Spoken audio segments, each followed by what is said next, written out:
You don't feel stressed. At least, not in the dramatic way you might expect. There's no crisis, no major emergency. You're just a little tense, a little more tired than usual. The news makes you anxious.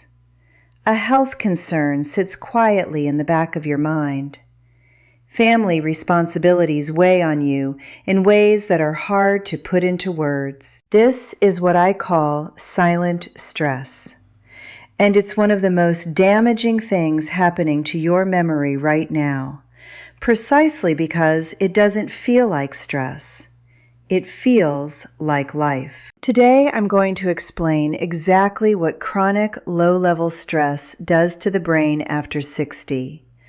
Show you how to recognize whether it's affecting your memory, and give you 4 simple, proven ways to interrupt the process, starting today. My name is Dr. Elena, and every week I bring you practical, science-based content on cognitive health and memory for people over 60. Subscribe if you haven't already, and let's get into it. There's an important distinction that most people never learn: the difference between acute stress and chronic stress. Acute stress, the kind you feel when something frightening happens suddenly, is actually useful. It sharpens focus, boosts alertness, and helps you respond quickly. The brain handles it well, and once the threat passes, everything returns to normal. Chronic stress is completely different. It's the kind that never fully switches off. It doesn't spike dramatically, it just hums along quietly in the background.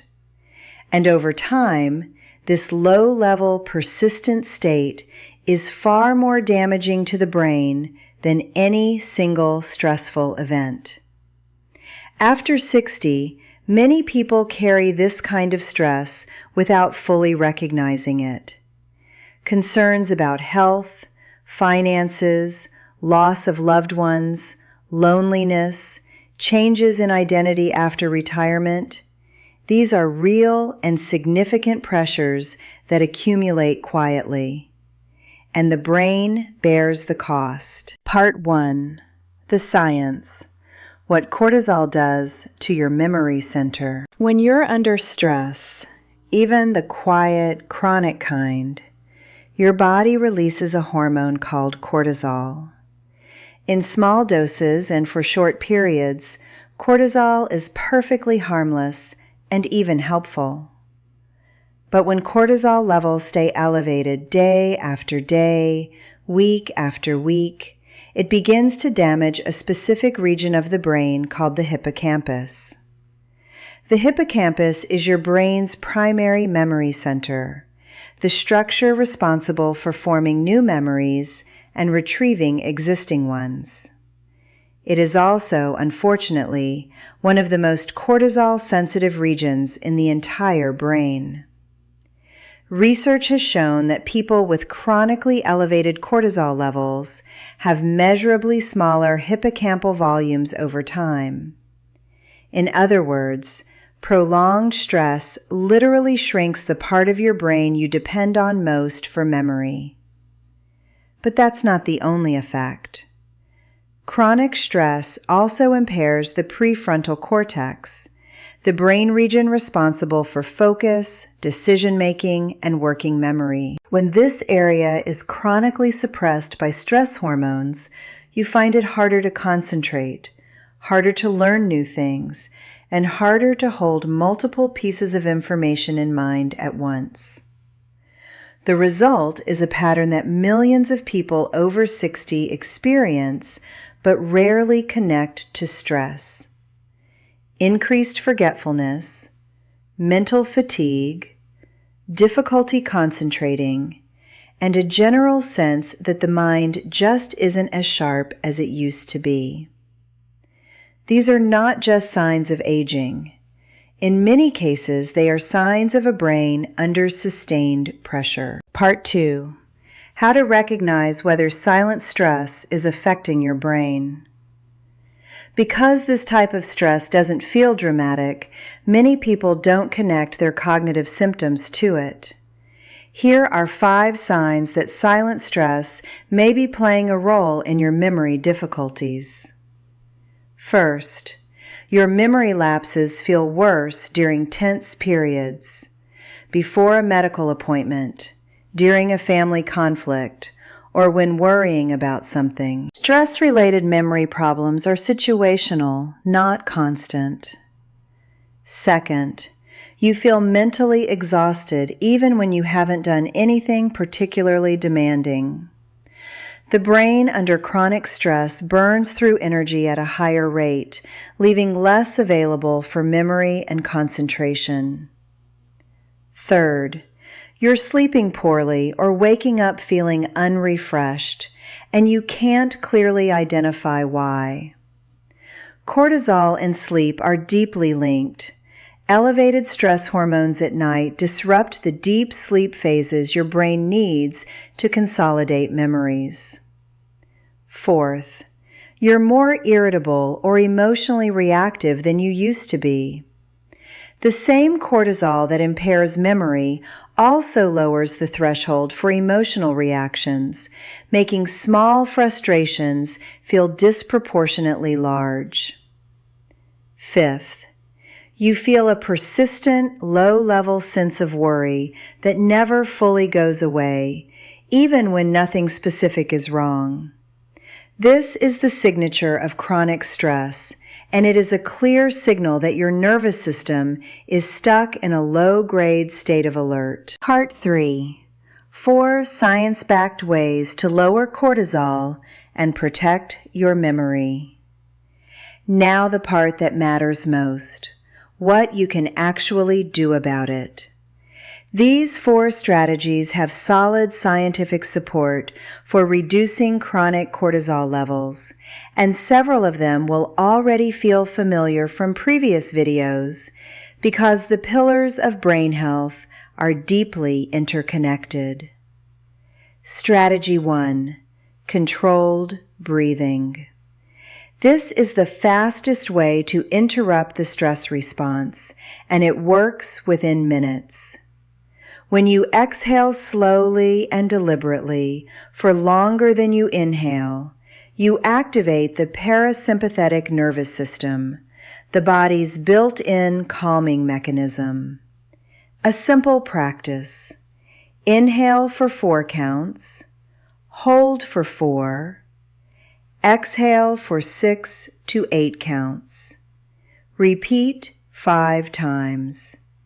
Research shows this brings measurable reductions in cortisol within minutes, and practice daily begins to lower baseline stress levels over time. You can do this anywhere, in a chair, in bed, before a difficult conversation, or anytime you feel your mind tightening.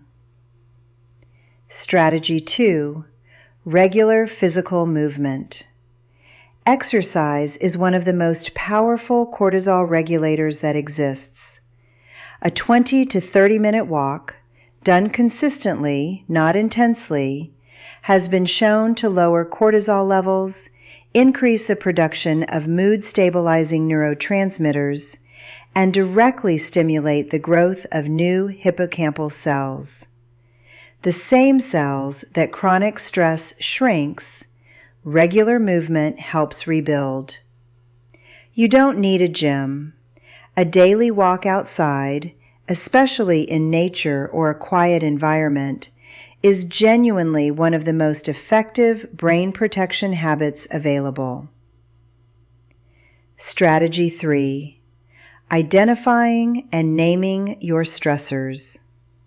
This one sounds simple, but the research behind it is compelling. Studies in neuroscience have found that simply putting your feelings into words, a process called affect labeling, reduces activity in the amygdala, the brain's stress and threat detection center.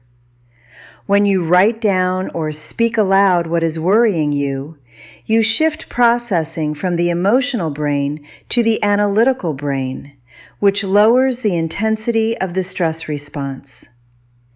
Keeping a brief worry journal, 5 minutes once a day, is one of the lowest effort, highest return habits you can build for your cognitive health. Strategy 4. Protecting 1 hour each day that belongs only to you.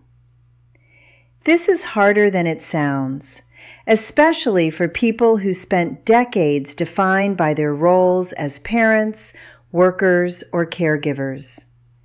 But the brain needs regular periods of low-demand, pleasant engagement to reset cortisol levels and restore cognitive reserves. Reading for pleasure, gardening, listening to music you love, a quiet cup of coffee in the morning, any activity that is genuinely enjoyable and free of obligation.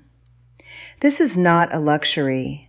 For your brain, it is maintenance. To bring it all together, silent stress, the low-level, persistent kind that just feels like everyday life, raises cortisol levels that over time damage the hippocampus, your brain's memory center, and impair the prefrontal cortex, which controls focus and concentration.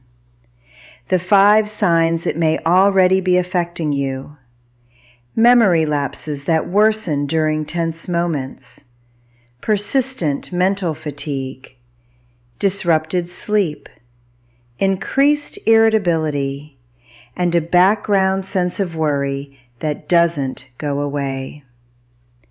And the 4 strategies that work: controlled breathing to interrupt the stress response in minutes, regular daily movement to rebuild what stress damages, naming your worries to reduce the emotional brain's activity, and protecting personal time that belongs only to you. Stress is not a moral failing. It is a biological response. And like all biological responses, it can be understood, managed, and redirected. If this video resonated with you, if you recognized yourself in any part of what I described, please share it with someone you care about.